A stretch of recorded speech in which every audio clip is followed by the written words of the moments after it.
म्हणून नाशिककडे बघितलं जातं। नाशिकमधील शेतकऱ्यांचा कांदा केंद्र सरकारने खरेदी केला, मात्र पैसे दिले नाही असा आरोप होतोय। जवळपास 250 कोटीपेक्षा जास्त शेतकऱ्यांची देणदारी ही केंद्र सरकारकडे आहे, तर 72 तासांमध्ये शेतकऱ्यांचे पैसे द्यावे असा नियम असताना तो डावलून 72 दिवस झाले तरी सुद्धा शेतकऱ्यांचे पैसे देण्यात आलेले नाही। त्यामुळे नाशिक जिल्ह्यातील शेतकरी हे दिल्लीमध्ये केंद्रीय मंत्री प्रल्हाद जोशी यांची भेट घेण्यासाठी आलेले आहेत। या शेतकऱ्यांसोबत आमचे प्रतिनिधी प्रशांत लीला रामदास यांनी खास बातचीत केलेली आहे, बघूयात। सगळ्यांचं स्वागत आहे न्यूज 18 लोकमतमध्ये। आपण दिल्लीत आलेला आहात, काय मागणी करणार आहात? आम्ही दिल्लीत खास करून आमचं सर्व शिष्टमंडळ येण्याचं कारण असं आहे की जुलैमध्ये आम्ही कांदा खरेदीसाठी नाफेड आणि एनसीसीएफ ह्या दोन गव्हर्नमेंटच्या PSU जे आहेत केंद्र सरकारच्या यांच्या मार्फत दरवर्षी जी खरेदी होती ती खरेदी सुरू लवकरात लवकर व्हावी असं स्थानिक लोकांच्या मागणीनुसार त्यांनी खरेदी सुरू केली। आणि खरेदी करताना सर्व शेतकऱ्यांना आवाहन केलं की आम्ही आज खरेदी केल्यानंतर जास्तीत जास्त 72 तासामध्ये तुमच्या स्वतःच्या अकाउंटला DBT मार्फत ते पैसे येतील।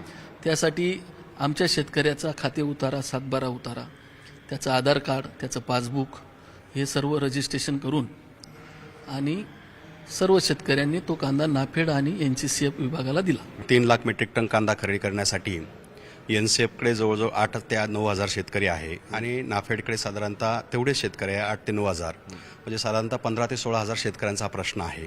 त्यांनी नाफेड आणि NCF या संस्थेला कांदा दिलेला आहे, परंतु त्यांचं पेमेंट जे आहे ते 72 तासाच्या आत मिळणं अपेक्षित होतं, ते अद्यापही ते मिळालेलं नाही। कारण अनेक तक्रारी, अनेक गोष्टी, चुकीच्या मार्गदर्शन किंवा चुकीच्या अफवा आल्या कारणाने त्यांनी व्हेरिफिकेशन केलं, पण व्हेरिफिकेशनमध्ये तसं काही आढळून आलं नाही।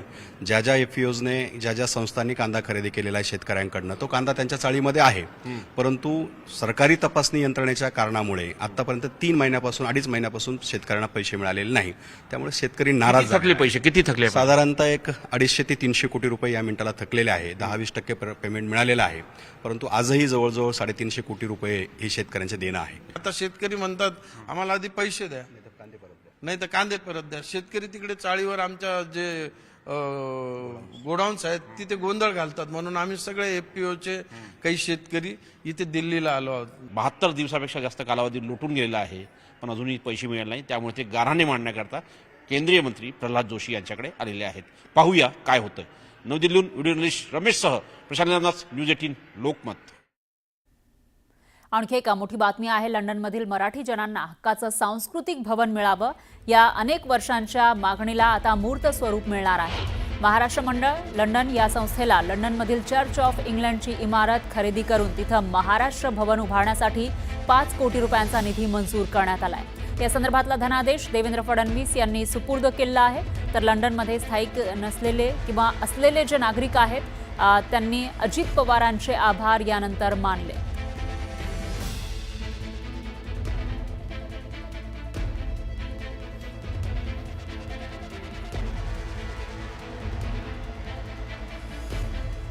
आणखी एक ब्रेकिंग न्यूज आहे। नगरपंचायतीमधील भाजपच्या 8 पैकी 6 नगरसेवकांना त्यांनी शिस्तभंग केल्यानं भाजपमधून निलंबित करण्यात आल्याच्या नोटिसा भाजपचे जिल्हाध्यक्ष प्रभाकर सावंत यांनी बजावलेल्या आहेत। यामध्ये नगराध्यक्ष प्राजक्ता बांदेकर यांच्यासह नयना मांजरेकर, अभिषेक गावडे, विलास कुडाळकर, राजीव कुडाळकर आणि चांदणी कांबळी या भाजपच्या नगरसेवकांचा समावेश आहे। तर कराडमध्ये ही कारवाई करण्यात आली आहे। याबाबत भाजप जिल्हाध्यक्ष प्रभाकर सावंत यांनी जिल्हाधिकारी यांना पत्र देऊन हे 6 नगरसेवक भाजपमधून निवडून आले होते, ते पक्षविरोधी कारवाई करत असल्यानं त्यांच्यावर पक्षातर्फे निलंबनाची कारवाई केल्याचं म्हटलेलं आहे। इतर राजकीय पक्षांच्या व्यासपीठावर उपस्थित राहिल्याचं जिल्हाध्यक्ष प्रभाकर सावंत यांनी आपल्या पत्रात नमूद केलंय।